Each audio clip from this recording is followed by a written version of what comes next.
The other option for harnesses is you can actually take a piece of webbing.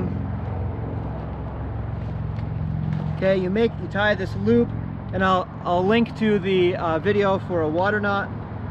Okay, so you tie this loop here, you put it around your waist, kind of around your lower thighs. Then you're going to put an arm through each loop. You're going to reach through under your thighs there and pull that loop. So you're kind of splitting that loop into two. Okay, now you're going to pull this bottom loop and kind of tighten the waist part here.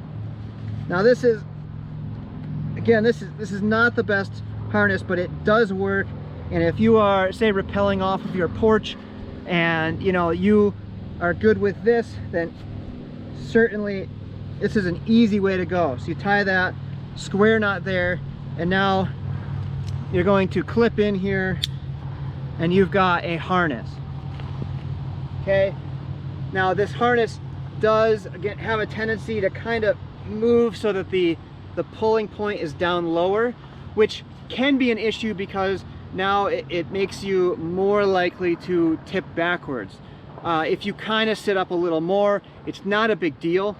The other thing you can do is use either two of these little loops, or again take a piece of webbing and just make a figure 8 on your back.